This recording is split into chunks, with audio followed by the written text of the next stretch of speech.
nous et de pouvoir échanger en dehors de nos écrans.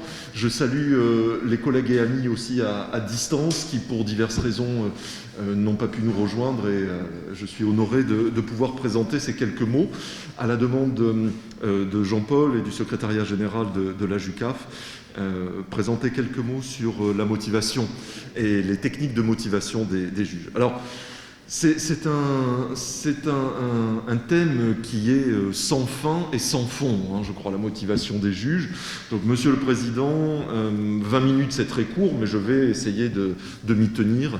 Et je donnerai, si vous en êtes d'accord, juste en fait des points essentiels, des points clés, de façon à ce qu'on puisse ensuite en débattre entre nous.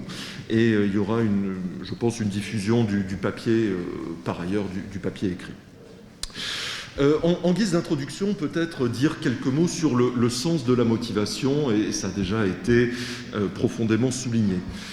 Moi, je dirais que la motivation, c'est avant tout une technique rédactionnelle qui est en lien avec les spécificités culturelles du raisonnement judiciaire. La motivation, c'est ce que l'on pourrait appeler, me semble-t-il, le style judiciaire et le style d'écriture. Et le style d'écriture, il varie. Il va varier d'une cour à l'autre, d'un système juridique à l'autre, d'un juge à l'autre. Et Madame la première présidente de la Cour de cassation y faisait référence tout à l'heure. De sorte que l'obligation de motivation, elle est profondément liée à la question de la légitimité de la décision de justice. Jean le rappelait tout à l'heure, en citant les propos de nos collègues belges, c'est vrai que la décision de justice, c'est dire le droit, mais c'est aussi être compris. Et derrière ça, c'est une question de légitimité. Cette légitimité, elle découle des cultures juridiques, elle découle des cultures judiciaires, elle découle des traditions juridiques, elle découle aussi du fait que, et j'en reparlerai tout à l'heure, une cour appartienne à un ensemble régional. Quand une cour est d'un ensemble régional d'harmonisation du droit ou d'intégration du droit, évidemment, il y a une rétroaction sur le style judiciaire. Et d'ailleurs, la meilleure preuve, c'est que si on se place ici sur l'espace africain, pas forcément francophone, mais anglophone, si vous regardez les techniques de rédaction des cours au Nigeria, au Sierra Leone, en Afrique du Sud, vous allez vous rendre compte que la technique rédactionnelle est véritablement radicalement différente parce que l'immersion dans les pays de common law induit un positionnement différent du juge et par rapport à la jurisprudence et par rapport à la loi, et tout cela rétroagit sur la manière de rédiger la décision de justice. Compte tenu de tous ces éléments et du temps qui m'est imparti, je voudrais simplement aborder avec vous deux types de justifications, deux types d'arguments dans la technique de motivation. Vous avez vu peut-être dans le papier de présentation une sorte d'énumération des arguments. Le temps imparti ne permet pas, hein, évidemment, d'aller dans les détails. Mais il me semble que, compte tenu du phénomène d'internationalisation du droit auquel faisait référence Madame la première présidente Chantal Arens tout à l'heure, compte tenu du phénomène, je dirais, de globalisation judiciaire par ailleurs, il y a, me semble-t-il, deux techniques argumentatives qui semblent pertinentes, en tous les cas ici, dans notre espace commun. Deux techniques argumentatives, c'est d'une part le recours à ce que j'appellerais l'argument de droit comparé par les cours suprêmes, et d'autre part, le recours à l'argument conséquentialiste ou finaliste par les cours suprêmes. Je voudrais juste faire un focus, si vous en êtes d'accord, uniquement sur ces deux types d'arguments qui sont implicitement ou explicitement d'ores et déjà utilisés par vos cours et que je voudrais mettre un peu en perspective. Donc, premier point, si vous voulez, l'argument de droit comparé ou la réception des décisions étrangères par les cours suprêmes. Cette question de l'argument du droit comparé, elle découle d'une problématique de dialogue transnational des juges. Elle découle de la confrontation des systèmes de droit et elle découle du fait que certaines de nos juridictions sont ou évoluent dans des systèmes de droit qui sont mixtes et qui, du coup, importent des traditions de droit continental, de common law. Ce qui m'amène à poser deux questions concernant cet argument de droit comparé. La première question que je souhaiterais poser, c'est Pourquoi un juge suprême aurait-il le besoin de recourir au précédent étranger, à l'argument de droit comparé? Et puis la deuxième question que je souhaite poser, c'est la question du comment. Comment y recourir, en réalité? Alors, pourquoi recourir à l'argument de droit comparé? Pardonnez-moi, je survole vraiment, mais je vous donne juste les clés d'entrée. La première justification, me semble-t-il, c'est une justification en termes de légitimation. Il me semble que l'argument du précédent étranger, c'est un outil de légitimation pour le juge et pour le juge suprême en particulier.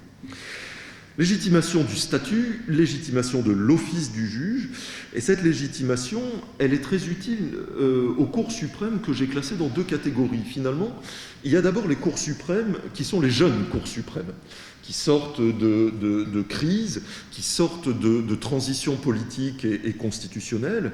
Et on a eu des exemples en Afrique francophone, mais on a eu des exemples dans l'espace européen, avec les pays d'Europe centrale et orientale.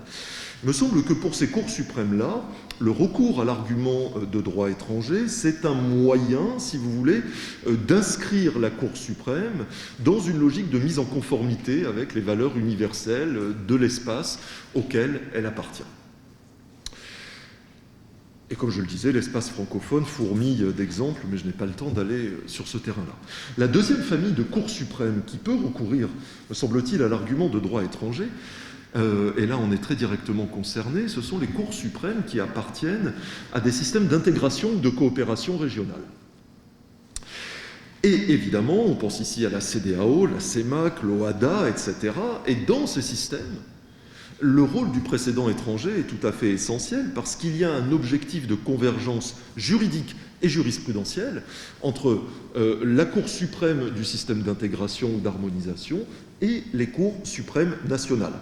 Alors, ça ne veut pas dire qu'il ne va pas y avoir des tensions, on en parlait hier au moment du prix de thèse, mais je crois que le recours dans cette hypothèse à l'argument de droit étranger, c'est véritablement un outil de légitimation. La deuxième justification au recours au précédent étranger, c'est parce que le recours au précédent étranger peut être analysé comme une méthode d'interprétation de la part du juge.